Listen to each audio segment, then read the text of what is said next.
Hello and welcome everyone to the latest mega review, where we don't just review the movie, but everything that went into making the movie what it was. Today we're going to talk about The Amazing Spider-Man, the much too soon reboot of the Spider-Man franchise, because Sam Raimi was driven out of the franchise by all of those idiot Sony executives. But you know what? This is an interesting kind of case, this movie, because I think a lot of the hate that people have for this movie now is actually splashback from the second Amazing Spider-Man movie, because when you take this movie on its own, and even some of the decisions that we all criticize can actually kind of be understood when you look at this movie in the overall context of where the franchise was at the time. But when this movie came out, the initial reaction was not overwhelming hate, it was more just a feeling of better luck next time?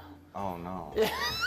Exactly! The major criticisms that most people had was that the reboot was too soon, which I think most of us agree with, and a lot of people didn't like the dark and brooding tone. It certainly is a drastic tone shift from the Sam Raimi movies, so a shift in tone that quick, that fast, usually doesn't go over too well. But when you take into account that the young kids who got into Spider-Man from the Sam Raimi movies, at the time that this movie came out, they would have been teenagers, would have been a bit older, would have been more mature, would have been open to a more darker, more realistic, more mature kind of storyline. So in that regard, the darker tone does make sense. Because if you do want to maintain your audience, if you do want to maintain your fan base, you do need to mature with them. The Harry Potter movies did this, the comic books themselves do this. But of course, this movie did not start out as The Amazing Spider-Man, it started out as Spider-Man 4.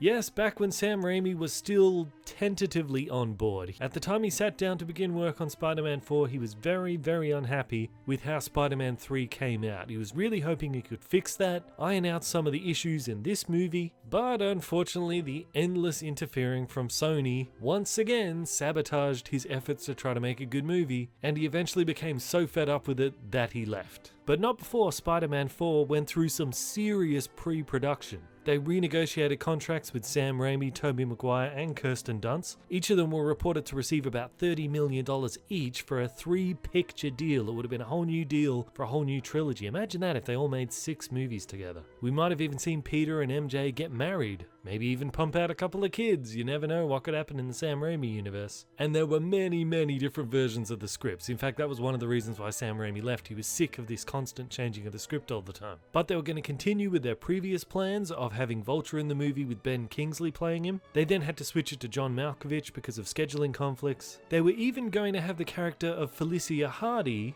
who later becomes Black Cat, played by none other than Anne Hathaway. Isn't it amazing that she then goes on to play Catwoman when she was going to play Black Cat here? It's kind of this weird 6 degrees of separation. Sam Raimi had been building towards a Dr. Kirk Connors for a very long time, but then when Sony said they wanted to throw in 2 new characters, Sam Raimi had finally had enough and said, no, I'm out. So with Raimi gone and the price tag rising of all these pre-production costs, Sony just decided to hit the reset button only a few years after Spider-Man 3. And well, we know how it turned out from there.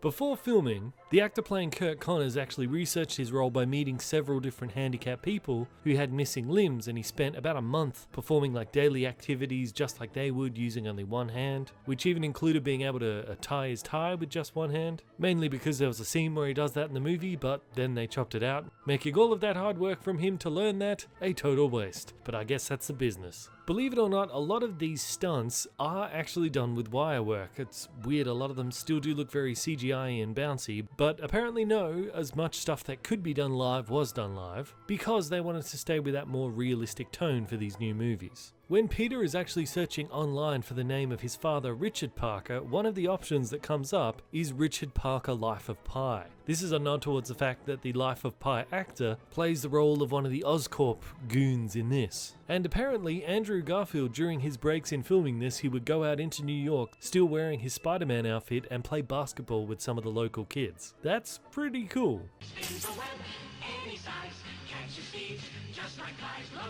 But as I said in my opening, I think a lot of the hate that this movie gets is not entirely justified. I mean, there's certainly things that are justified, and yeah, don't worry, we definitely will get to that. But we gotta give credit where credit is due to some of the good things. I, for one, actually like the new take on how Spider-Man lets the robber go. That the clerk in the convenience store is being a jerk to him because he's like 1 cent or something short on paying for his stuff. So then the robber throws him his drink. I really like when Peter gets into an argument with Detective Stacy about how Spider-Man's interference in capturing the car thief actually messed up like an ongoing investigation to try to figure out this larger crime syndicate that was robbing cars all over the city. I like that. It sort of shows that there is a bigger picture out there that Spider-Man couldn't see because he's just so focused on getting revenge for his uncle. I always thought it might have been better if they had said that the guy that Spider-Man had attacked was actually an undercover police officer who was trying to get into this gang of car thieves as well. That really could have driven at home. Spider-Man needs to be careful. Things aren't always as they seem. In the scene where he saves the kid from the car falling off the bridge, I really like the way he interacts with that kid, how Spider-Man gives him the mask, and then when the kid's too scared to climb out, he tells him to put it on, it will make him strong. I really, really like that. That's very superhero-like, but without being totally cheesy, and that's a difficult balance to get. And the same can be said for the fact that this kid's father then later on gets all his construction mates to line up all these cranes so that Spider-Man can swing in to defeat the lizard. Again, that's a scene that could have very easily been cheesy or cliched, kind of like the scenes like that in the Sam Raimi ones, but in this one was very well done, and it's, even though it is a bit unrealistic, it felt believable. I thought it was really cool that Spider-Man slings out a web all throughout the sewer. It's amazing that we haven't seen Spider-Man actually use a web in that manner before, of trying to actually catch some prey. We've seen Spider-Man use a lot of webs to like catch cars or falling objects or things like that, but never really in what its direct role as a spider's web is supposed to be. It was cool to see. And I also really like the new Spider-Man theme that they have in this music. It's inspirational, it's swelling, it's inspiring.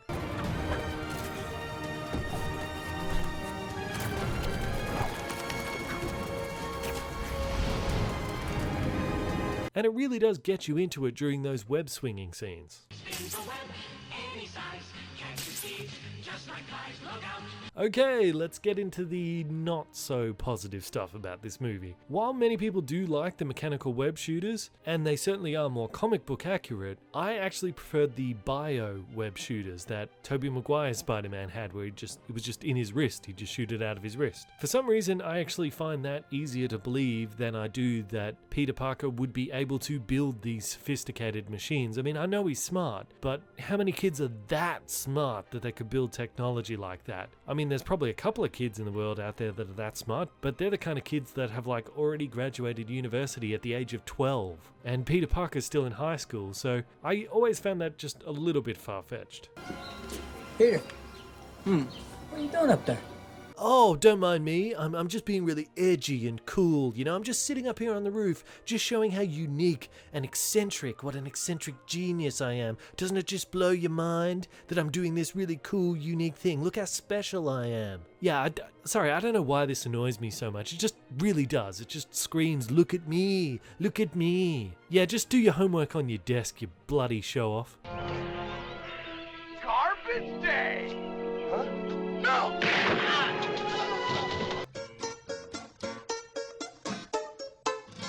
We do get to see a little bit more of him actually putting his suit together and designing it, which is something that we see him just sort of building it a bit more piece by piece. And granted, the idea of why he wears a mask is kind of dumb, you know. He's fighting all these bad guys and then he just happens to fall through the roof, and he just happens to fall right into the wrestling ring and just happens to see the Spider-Man mask as the wrestling mask on the wall at a moment where the bad guys just happen to shout out after him, "We know what you look like." Yeah, it's kind of dumb, but come on, it was dumb before. But one thing that I absolutely hate about this Peter Parker, despise about him, not just in this movie, but especially in the next one, he's a total a-hole to Aunt May. The way he treats Aunt May is really awful in this, and it's not so much something that he does, it's what he doesn't do, which is after Uncle Ben gets shot, he just shows no concern whatsoever for how his Aunt May is feeling out of all this. And I mean, he's just running around doing his Spider-Man stuff.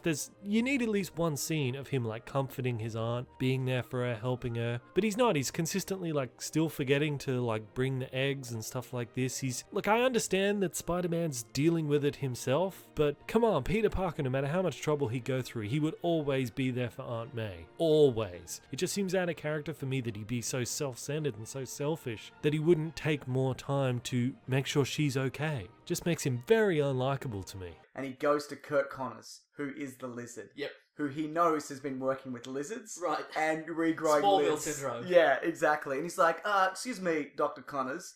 And the doctor turns around and he's kind of thinning on one side of his hair and he's got like scales down his neck. And he's like, ah! Like he's like that. And he's like, could you tell me how to kill a giant lizard? Right.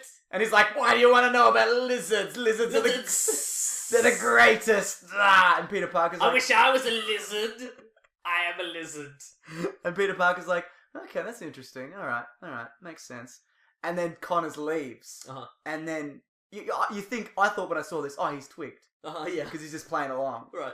But then he looks down and he sees a rat that he was experimenting on, or a mouse, and he sees that it's turned into a half lizard, half rat. And then you see him go, oh my god. And not like the penny dropped. Why did it take that point the penny dropped? You're supposed to be smart, Peter Parker! Rant over? Yes. Exactly. And you know what else about this scene? This scene is like laced with Dr. Connors giving these kind of veiled threats to Peter Parker. Did you know there's a rumor of a new species in New York? Beautiful and quite large. What do you know about it? You seen it? No, it's not yet classified. But it can be aggressive if threatened. But he doesn't even know he's Spider-Man. It makes no sense him talking like that to Peter Parker unless he knows he's Spider-Man, and he doesn't know that at this point in the movie. The very next time, about 10 minutes later in the movie, when they do fight each other again, he does discover his secret identity through that insanely idiotic way of him having property of Peter Parker on the back of his camera. Like, come on, really? Really? Why would you have that on your camera, especially when you know you're going to fight the lizard? That's a whole other thing, but if this scene had happened after that scene, where the lizard knows he's Spider-Man, then all of this would make sense. This man has worked for his whole life on cross-species genetics. He lost one arm, and he's been trying to grow it back, but there was something imbalanced about the equation, and he has turned into a full lizard. He's using lizard DNA. He is dangerous. And he's planning something horrific. I know. Okay. All right, I get it. Here's what we're gonna do. You're gonna go back to hanging out with the citizens of Tokyo, and I'm gonna go back to protecting the citizens of this fine, fair city of ours. Sergeant Butler, would you please escort Mr. Parker back to school? You know what, dude? Why don't you just go and talk to any of the 200 people that were on the bridge that all saw the lizard? Why don't you just talk to any of them? Apparently, plenty of people saw that Spider-Man was involved, but you expect me to believe that nobody saw this giant 8-foot-tall lizard flipping cars over the edge of the bridge like it was nothing? Nobody saw that? How about you try a little actual police work? Give me everything we have on Dr. Curtis Connors, okay, right away? Oh, good. So you are being a good police officer. Okay, so this is going to lead to absolutely nothing. Great, thanks a lot. And also, apparently the lizard has like Ant-Man style telepathic control of these lizards because Spider-Man figures out that he's hiding out in the sewers because he sees all these lizards working their way down towards him. Oh wait, no there isn't, because that's never brought up again in the movie whatsoever. Huh. Wow, Spider-Man, really lucky coincidence those lizards were heading towards Dr. Connors, because if they'd been heading towards like some other sewerage pipe, you could have ended up in a real mess. I'm not gonna lie though, this Gwen Stacy is much better than the Gwen Stacy we got in Spider-Man 3. Much, much better. She actually has character. She's actually charming. The other Gwen was just kind of like a mannequin that got passed around and then swapped from one boyfriend to another completely off screen. I guess that's how unimportant she was. But this Gwen Stacy, I actually like. Her and Peter have real chemistry, probably because these two actors got together later on. That changing like the snake, I might be free to cast off flesh wherein I dwell confined. Would you give it all up? After all you know you can do, all the power you feel. So we can now add Dr. Connors to all of the other split personality goleming type of villains that these movies insist on putting in all the time. Surprisingly though, Michael Fassbender was originally supposed to be Dr. Connors, but he passed so that he could play Magneto in X-Men First Class. Probably a good move, Fassbender. It was also rumoured that Christoph Waltz from Inglourious Basterds was going to play Dr. Connors, and I have to admit, I'd kind of be intrigued to see what kind of performance he'd give. But of course, the biggest plot hole in the final ending is the lizard's grand plan is to shoot out all this goo and turn the whole city into lizards because he thinks he's gonna take all of the human species up a step in the evolutionary ladder. And by all of humanity, I mean whatever couple of thousands of people were within the radius of that gas cloud. And by taking them a step up the evolutionary ladder, I mean at least for a couple of hours until all the gas weared off. Yeah. Seriously, there's not even a scene earlier on where Dr. Connors is like, oh, I figured out a way to crack the serum to make it permanent now. Like, that would actually add some tension to the ending there, but he doesn't. So who cares if people turn into lizards? Everyone would just be like, hey, remember that time when we turned into lizards for a few hours? That was weird. Oh well. And yes, as many people pointed out, this ending is identical to that of Teenage Mutant Ninja Turtles. Shredder's plan to spread the mutagen over New York is exactly the same as the Lizard's plan. It's really amazing they didn't get sued, and it's even more amazing that they decided to steal that story. Out of all the plots of all the different movies that you could have stole from, you chose that? I don't get it.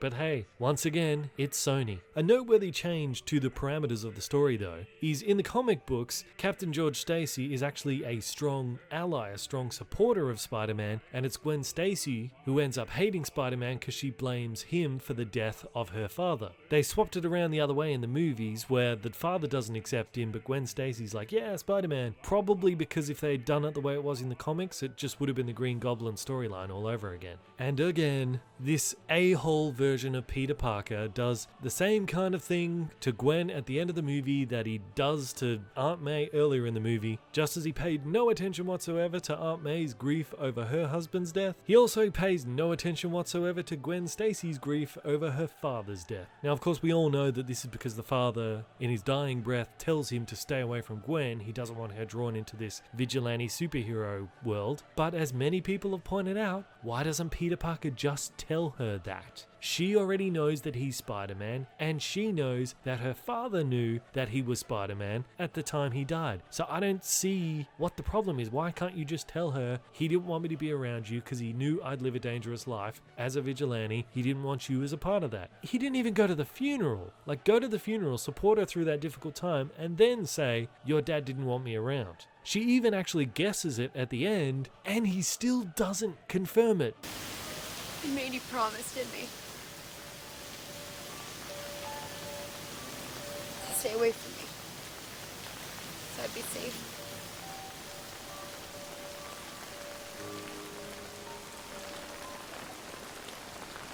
Say something, dude. Why are you just letting her suffer like this? That's such a dick move. And he continues to act like a dick in the next movie as well. But we'll get to that.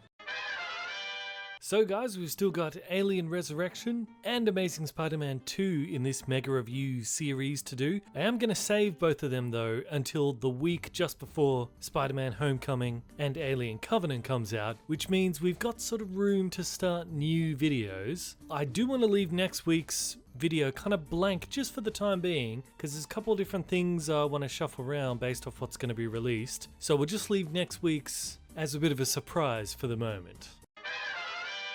So The Amazing Spider-Man gets quite a bit of unjustified hate, I think. And yes, fair criticism for certain things that aren't that great. But ultimately, I think the good stuff does outweigh the bad stuff. But Amazing Spider-Man 2, that's a very different case. So if you want to check out more videos from me, you can click on any of the stuff you see right here. I am Bandit, this is Bandit Incorporated, and until next time, I will see you guys in the comments.